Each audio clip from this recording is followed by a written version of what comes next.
we have a wonderful woman coming to the stage to give us a keynote. We're going to talk a little bit about what happens when your community plateaus, right? So maybe it's been going well, you've been growing things, and then your engagement just kind of gets to a spot where you're like, oh, yeah, we got to break through somehow. Well, Alexis Teichmiller is going to come to the stage and help us with exactly that. She is lead of partnerships at Circle. She's worked with brands like Notion and Webflow to help them be empowered and bring that sense of engagement to push through into their communities as well. So please help me welcome a wonderful speaker who does this all the time, so I'm really happy to bring her on out. She's also a podcaster. We'll talk about that more later. Alexis Teichmiller, please welcome to the stage.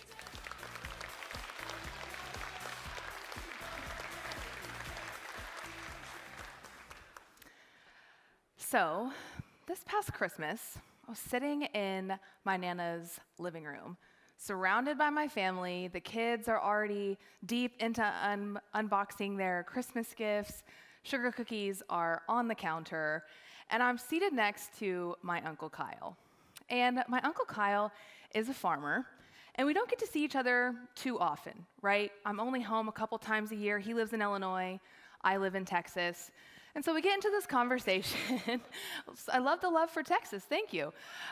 We get into this conversation, and he's like, Alexis, what is it that you actually do? Like, help me understand.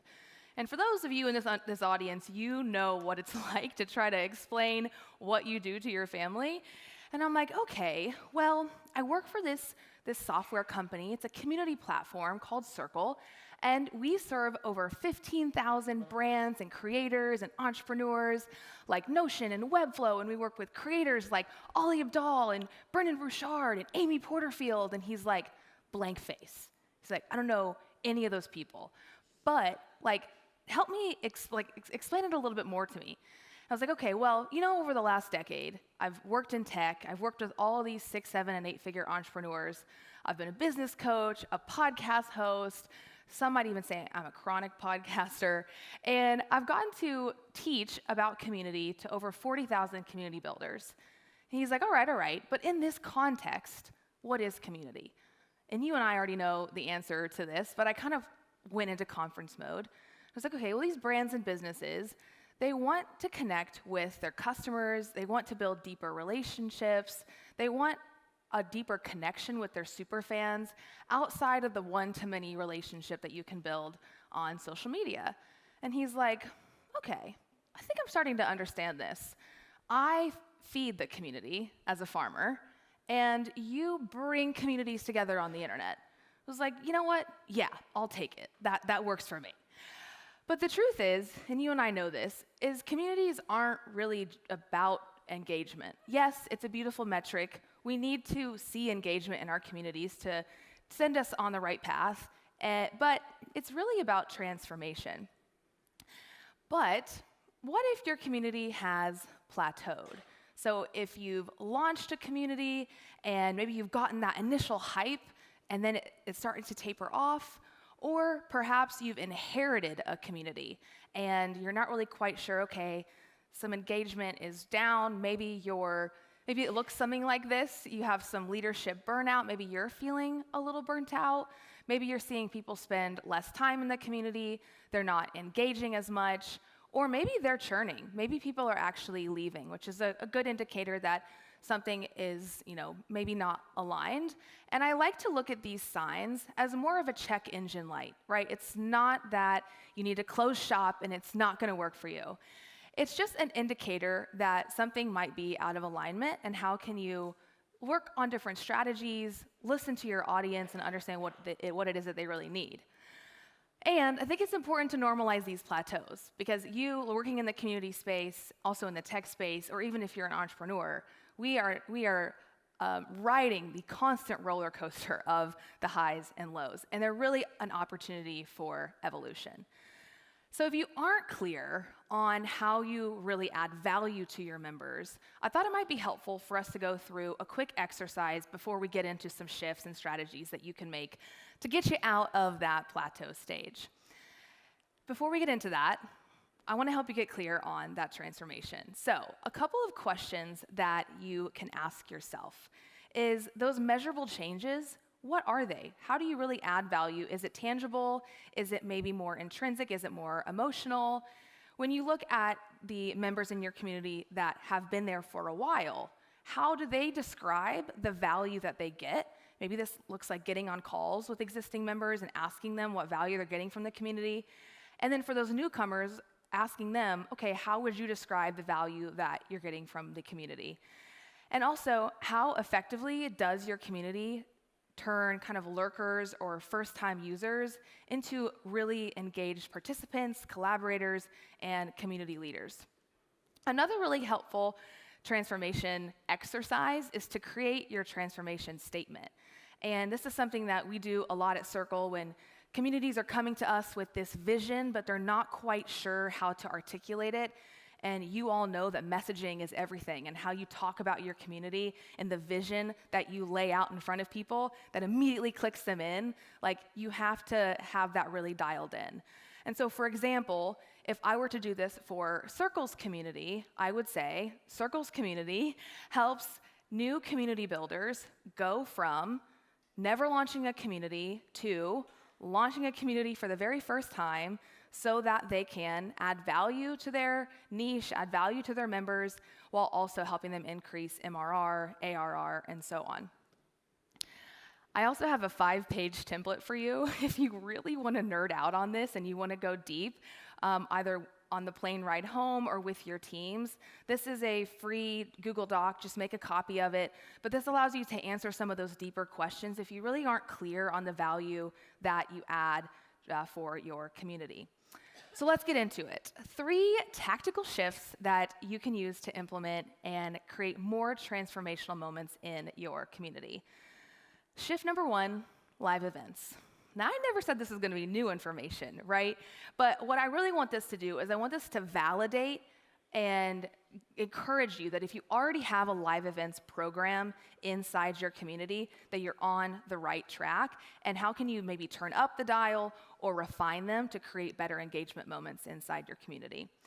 Because people don't want more content. We can get content anywhere we want. They really are in your community for connection with you and with like-minded people and the other members.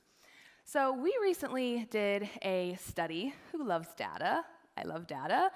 We recently surveyed 1,200 community builders, and we asked them what's working, what isn't working, how are you growing, and we saw some pretty crazy results, actually, and to no surprise to us, live events were the #1 growth engine for communities. And you can see here the most popular event type are educational workshops, followed by small group discussions and more casual office hour settings. But what this does as a community manager and builder, instead of trying to always create new engagement programs, if you can just stick to a specific ritual of event inside your community, you create that habit for your member to come back again and again. And it also, you don't have to always be like launching something new. You can just go deep on this one event programming. So to give you an example, this is Ubuntu Hub, and they serve teachers across the continent of Africa.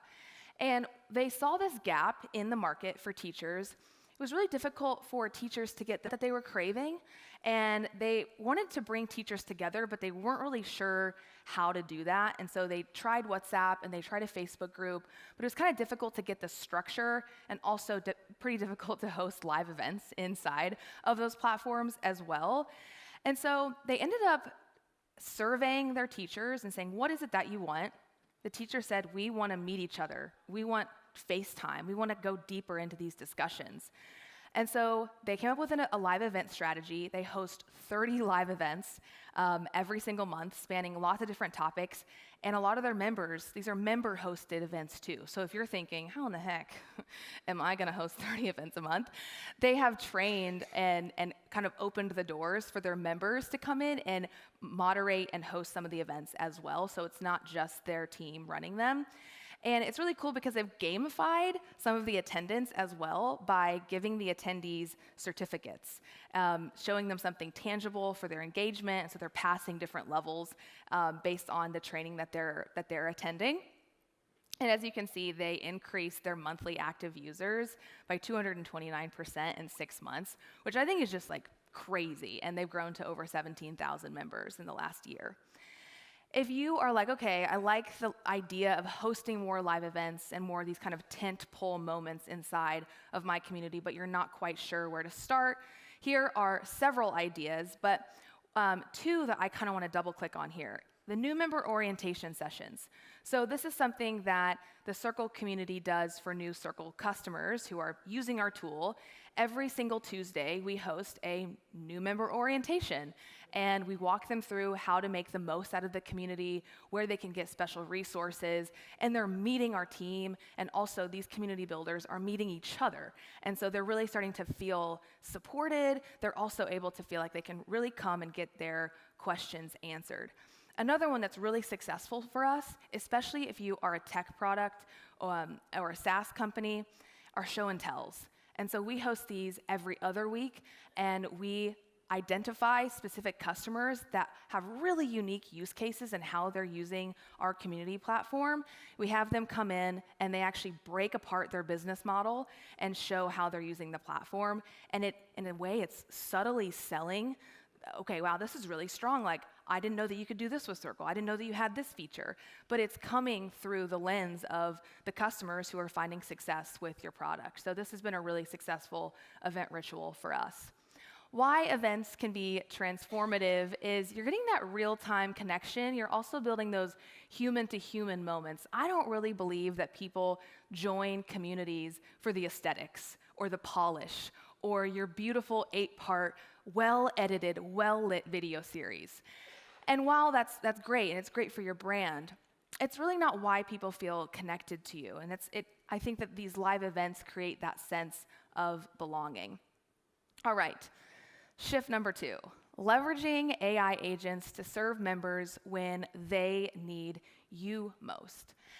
Now, we're not unfamiliar with AI. We're in Silicon Valley. You're probably already using AI in your everyday life. I know I love my bestie, Claude AI. Like, he helps me write all the time. But AI agents inside of a community haven't really been tapped into as much. We're seeing it a lot more in the last 6 to 12 months. But think of AI agents as these little digital assistants in your pocket that live inside of your community architecture that are helping you do those mundane tasks, but they're also providing 24/7 support to your members.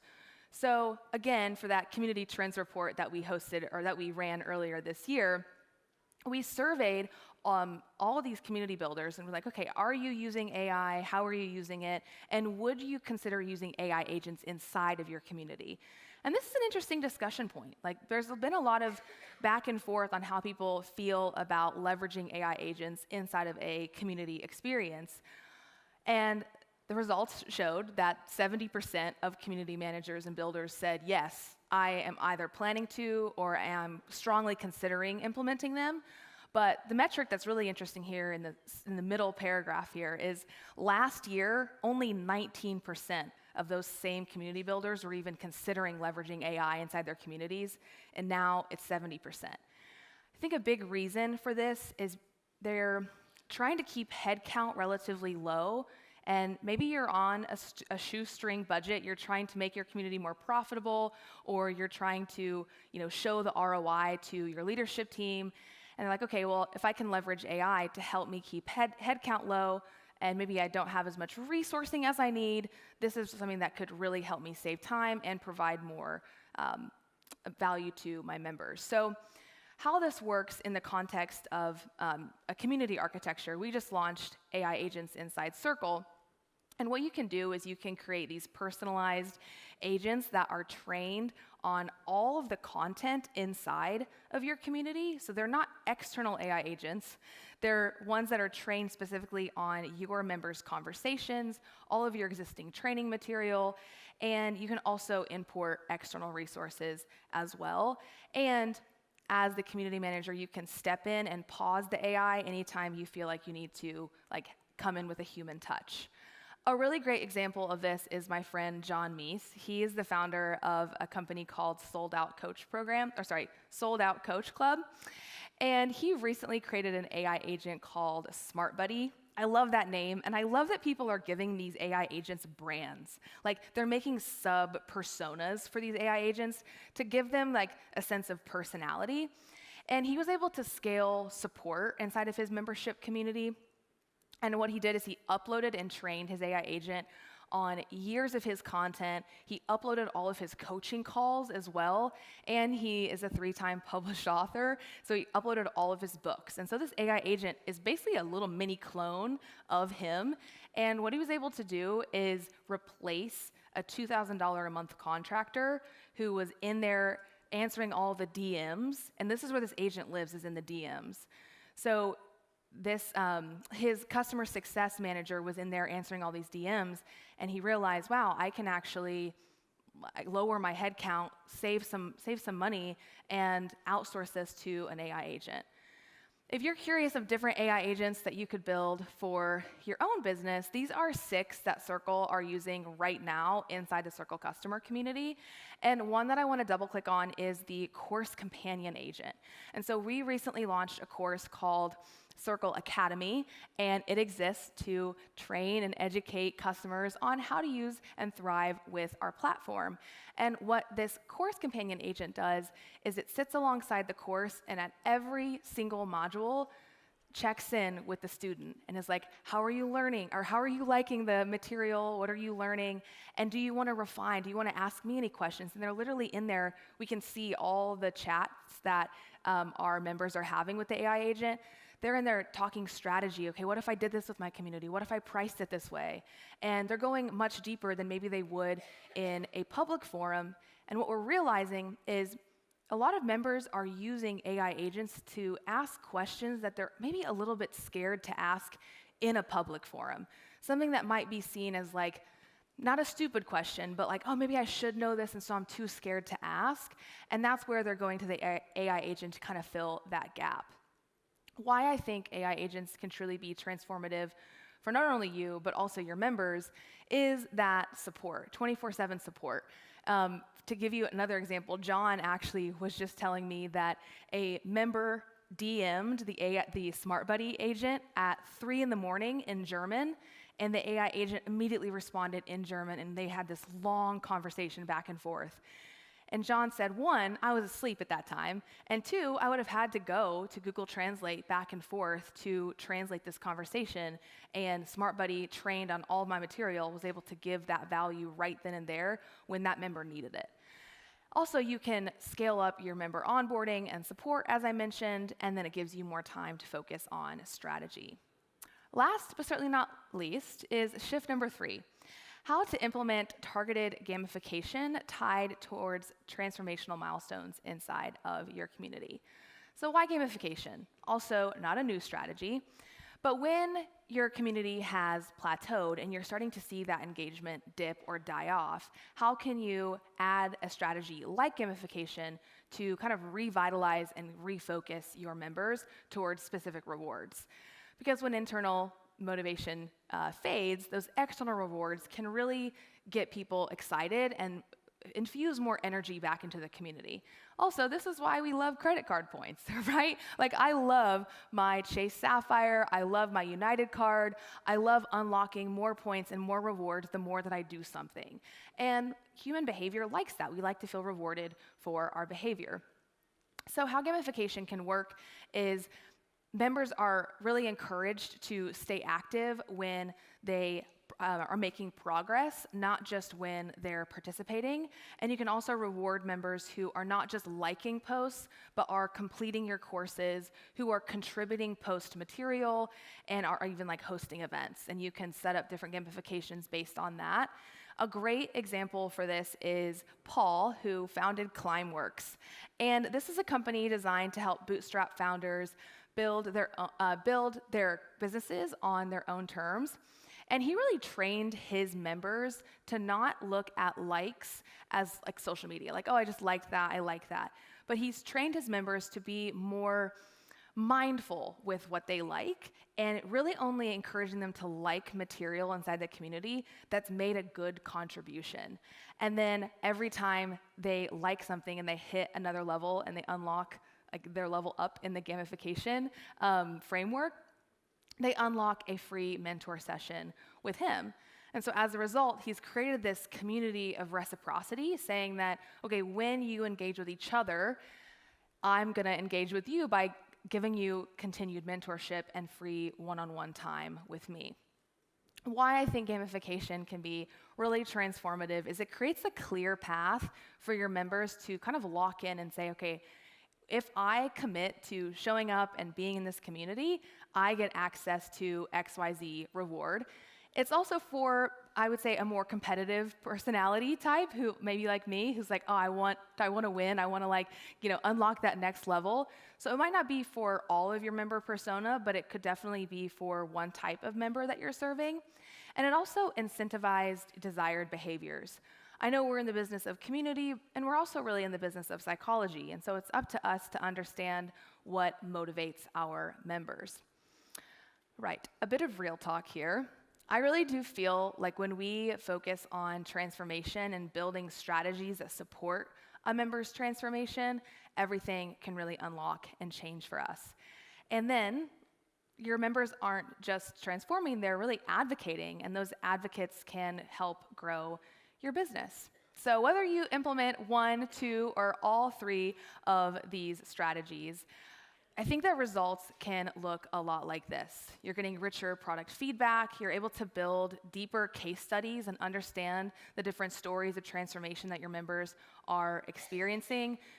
Again, lowering churn, getting higher retention rates, and of course, reducing some of those support costs and the cost of running your business.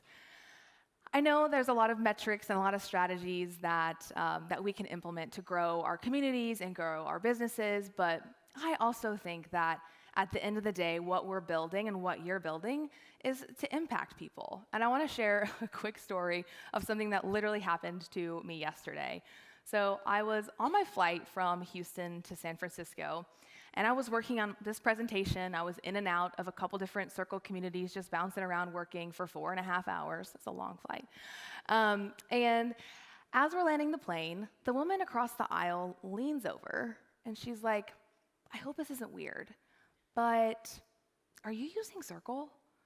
And I was like, yeah, I am.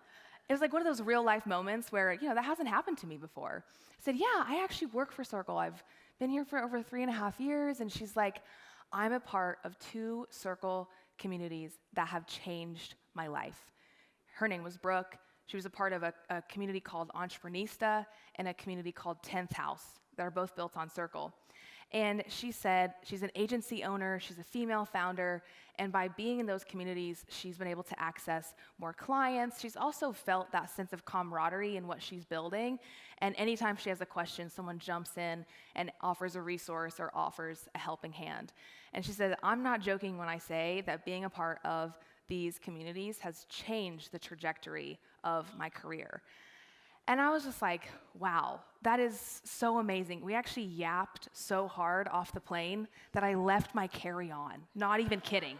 I left my carry-on, and we were just talking. I was like, Brooke, I'm so sorry. I got to go. I left my suitcase on the flight. Anyways, all that to say, I would love to chat with you about your community. Circle is up on the mezzanine. We have a barista creating specialty coffees. We have drip coffee. And I would love to yap with you about your community. Thank you so much.